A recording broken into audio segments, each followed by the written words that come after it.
বন্ধুরা, তোমরা সবাই কেমন আছো? তো আশা করছি যে যেখান থেকে আমার ভিডিওটা দেখছো সবাই অনেক অনেক ভালো আছো। বন্ধুরা, আজকে আমি তোমাদের সাথে একটা নর্মাল ব্লাউজের চাপ সেলাই কিভাবে দেবে এটা আমি পুরোটা তোমাদের পরিষ্কার করে দেখিয়ে দেব।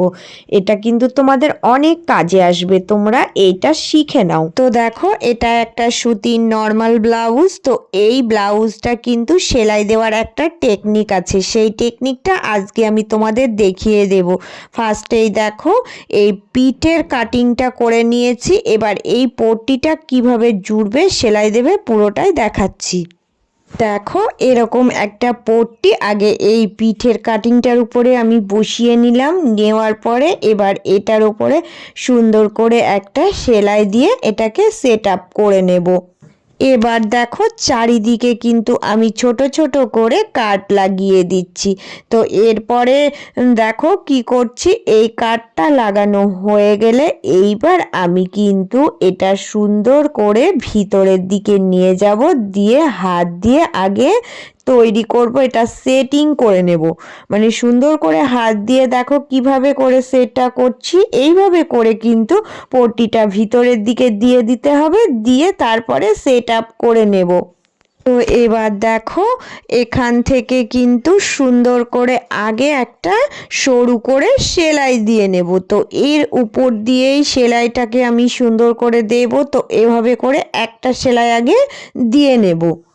এবার দেখো ভিতরের পট্টিটা কিভাবে মুড়বে। তো ভিতরের পট্টিটা দেখো সমান করে কিন্তু আমাকে বেশি ছাড়া রাখা হবে না, 2 সুত মতো কম ছেড়ে রেখে এই যে এখান দিয়ে মুড়বো। মুড়ে এবার ওর নিচ দিয়েই কিন্তু আরও একটা সেলাই দেব।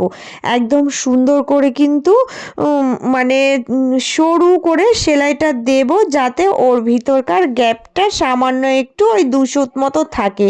এইভাবেই কিন্তু দিতে হবে, তাহলে কিন্তু দুটো চাপ সেলাই সুন্দরভাবে একই লাইন দিয়ে পড়বে। এটা কিন্তু সুন্দরভাবে চাপ সেলাই তৈরি হয়ে যাবে। তো এইভাবে কিন্তু পিঠের পট্টিটা মুড়ে আমাকে সেলাইটা করতে হবে। এবার নিচের পট্টিটা সেলাইটা তোমাদেরকে দেখাচ্ছি। এরকম একটা লম্বা আগে পট্টি কাপড় কেটে নেব।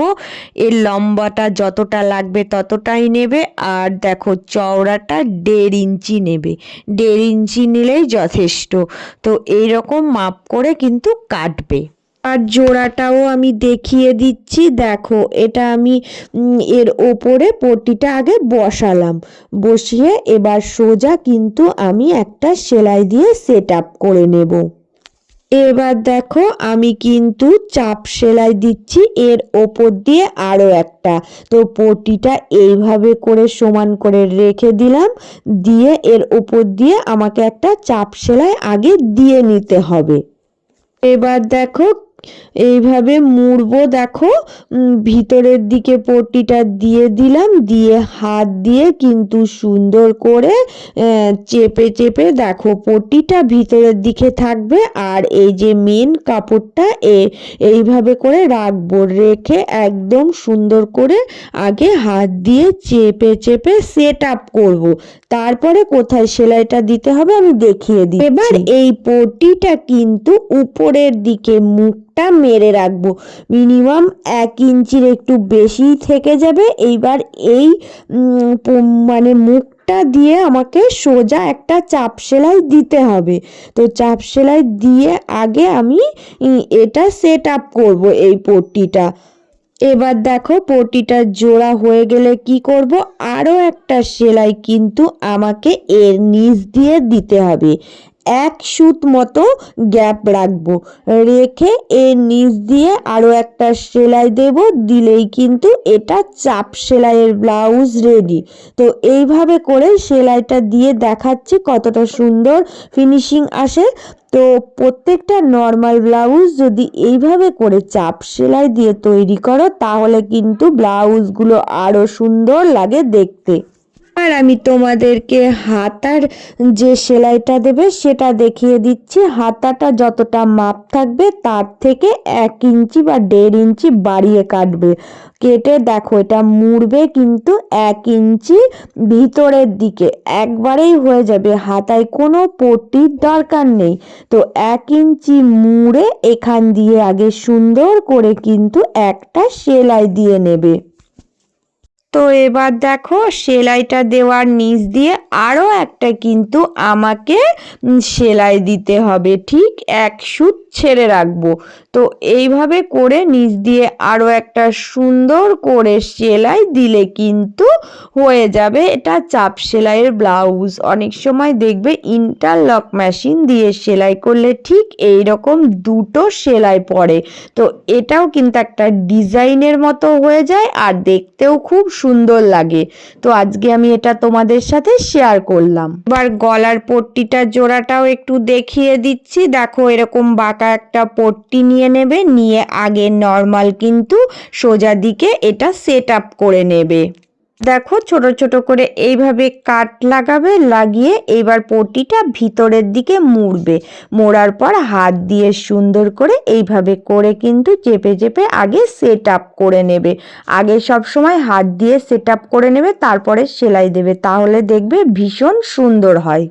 তো এবার দেখো আমি সেলাইটা কোনভাবে দিচ্ছি। তো এই যে এই উপরের এখান দিয়ে দেখো আমি সামনের দিক দিয়ে সেলাইটা আগে জুড়বো। এটা কিন্তু একটু আলাদা, এটা সামনের দিক দিয়ে এইভাবে সেলাইটা জুড়ে আগে একটা চাপ সেলাই দিয়ে রেডি করব।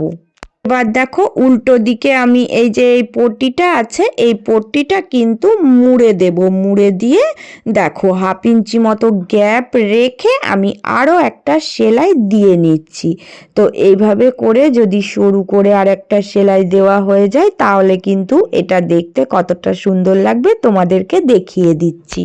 কেমন হয়েছে সেলাইগুলো, প্রত্যেকটা সেলাই আমি তোমাদেরকে দেখিয়ে দিলাম কিভাবে দেবে। তো এইভাবে করেও কিন্তু সেলাই দিয়ে একদম নর্মাল সুতির ব্লাউজগুলো যদি বানানো যায় তাহলে এগুলো চাপ সেলাইয়ের ব্লাউজ তৈরি হয়ে যায় আর দেখতেও কিন্তু ভীষণ সুন্দর লাগে। শুধুমাত্র এই সেলাইগুলোর জন্যই কিন্তু ব্লাউজগুলো দেখতে ভীষণ সুন্দর হয়। এই টিপসটা কিন্তু অনেকের কাজে আসবে এই ভেবে আজকে আমি তোমাদের সাথে এই টিপসটা শেয়ার করলাম। যারা সেলাই কাজ করো তাদের কিন্তু এটা ভীষণ কাজে আসবে, তাই তোমাদের জন্য আমি এই ভিডিওটা আজকে বানালাম। তোমরা সবাই কিন্তু ভিডিওটা দেখে কমেন্ট করবে এই টিপসটা তোমাদের কেমন লেগেছে। আর যারা পুরনো বন্ধু তাদের অনেক অনেক ভালোবাসা রইল। যারা নতুন বন্ধু প্লিজ চ্যানেলটা সাবস্ক্রাইব করে দিয়ে পাশে থেকো। তো সবাই অনেক অনেক ভালো থেকো, সুস্থ থেকো।